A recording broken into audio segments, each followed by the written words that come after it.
Hi guys, welcome back to Wheezy Junction for episode 6 and basically an update of progress that has been very slow because of the weather lately being very hot, and a few other little projects that I have started, for one for my brother and one for somebody else. They're not paid projects, but they take me slightly away from the model railway thing, so it's something different. The reason for this is like quite a few, by the sound of looking at a few YouTube videos of other guys out there, the mojo seems to have gone a little bit. It's a bit of a problem. I think the heat and the summertime, obviously, it's a big factor. So we could be doing things outside, doing things with families, etc. So yeah, my mojo was lost a little bit. But watching Kathy Millett's video which is very interesting. If you are losing your mojo, go on over to Kathy Millett's site and have a look. Fantastic modeler, one of Britain's best, I think, when it comes to any kind of model. Modelling scenery, modelling figures, etc, and a good little railway modeler too. I must admit, Kathy's very good. I've been following her for a long time, but she put this video together about losing your mojo, and people criticising you and putting you down and things. Well, I recently had a comment about my oxygen tubes. Sorry, they're part of my life. I need them. I'm not doing without them. Yes, I do need them. The question was, do you need to use that? Do you need to have that on while you're on video? It just doesn't look right. I don't know what to say to that, to be honest. Never mind, eh? Moving on, Charlie from Chadwick stuck a video together about comments, and that sort of fits in with what Charlie was talking about.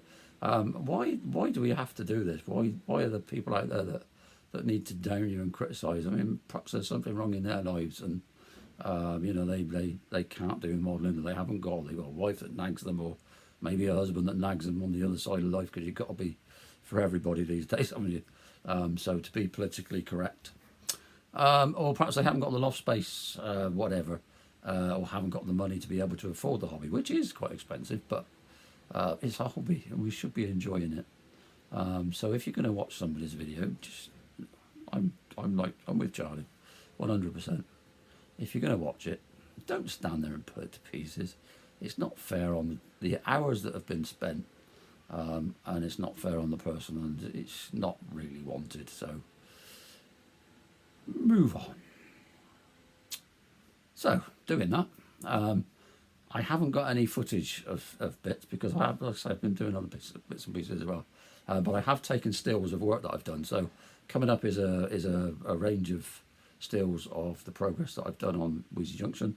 So I'll catch you towards the end of this video, and we'll talk about things that are coming up with the next one. So please sit back, enjoy, like, subscribe, share. It's nice to know that people are out there. I'll get some real good comments, not just the bad ones like that one, which I don't take any notice of, to be honest. So yeah, speak to you later. Bye for now. So now we can safely leave Tetbury in more or less a finished state. It was time to move on a little bit further on down the same board into what I'm going to be calling my TMD area. And on this corner in particular, I've put some cardboard along the retaining wall side, and with some red brick, Metcalf red brick, stuck to it and made some pillars, and away we go. We have a retaining wall. Gary at Cheeky Tech gave me the idea many moons ago about doing the lighting inside the engine shed. It's actually worked out very well, so thanks, Gary, for your tip. I managed to achieve exactly the same results, and it's really good.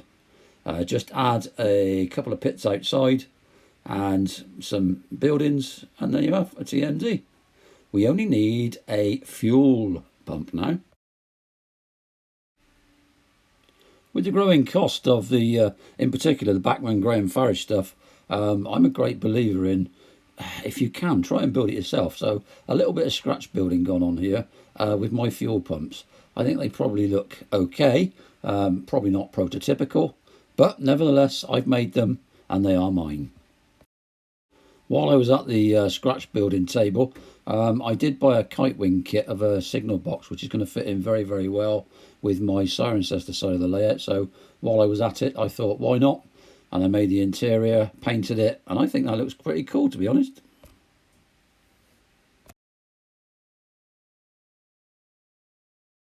So back scenes, I already mentioned Graham from Lakeside. Thanks, Graham. Got the Fomex. This is the back scenes we've ended up with from ID.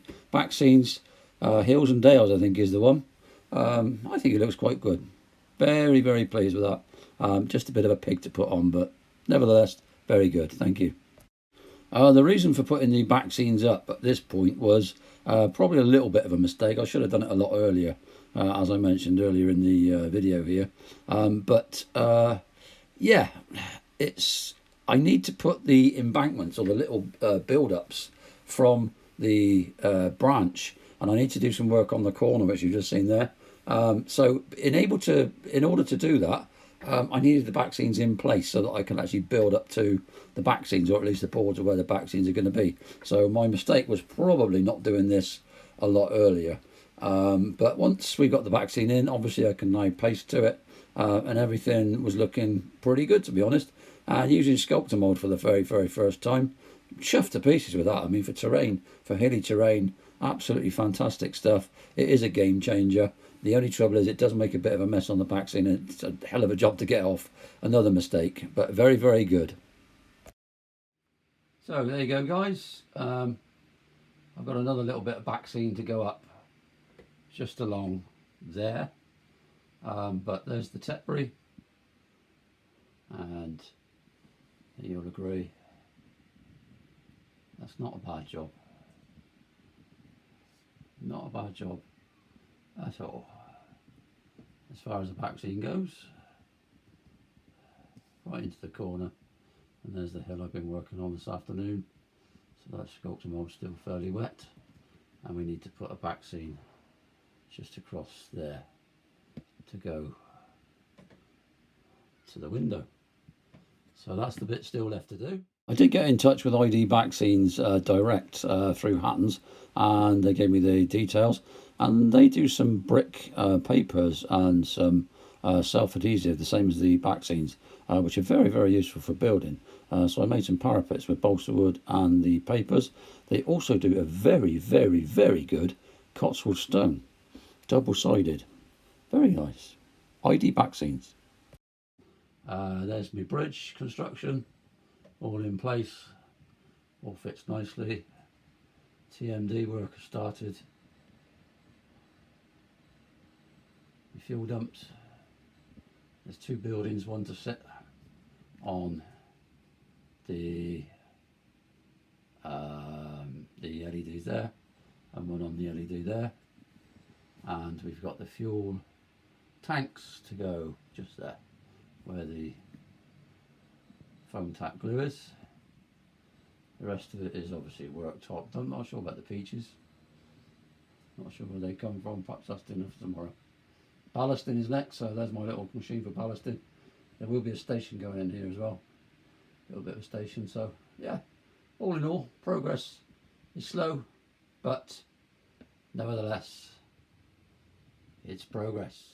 So there you go, guys. That's my latest offerings for everybody. Thanks for watching. Thanks for sticking with it. I know there's quite a few stills in there, and not much video content, but like I say, it's easier for me to do it that way, and it just literally, otherwise I'd never get anything done. Things to come. I'll try and film myself doing my ballasting the way I do ballasting. And I'm going to be using the static grass on all the embankments I've just recently done, as well as finishing the bridge scene off, the little bridge around the bridge, so I put a little halt underneath the abutment there.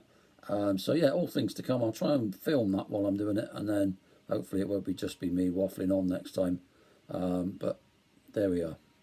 Thank you very much for sticking with me. Thank you very much for liking, subscribing, and just generally coming back again. Please leave any comments or any hints and tips that you think I might benefit from. Again, thanks to the people that I mentioned earlier, Gary at Cheeky Tech, Graham Folston at Lakeside, we've got Kathy Millett and Charlie from Chadwick. Great inspirations and just genuinely good people. Never met you, but generally good people. And this industry is full of those sort of people, as well as the odd idiot. As long as we ignore them, we'll be fine. We'll be fine. So yeah, thanks for all your videos. I will keep up to date, and I will comment on most of what I see. If I don't like it, I don't comment. Easy. You don't need to be derogatory about somebody's work. It's their work. Let them get on with it. So if I don't leave you a comment and I have looked at your video, then there's no hard feelings. But chances are I've looked at your video and I probably liked it. Thanks for now. Catch you next time. Cheers, guys.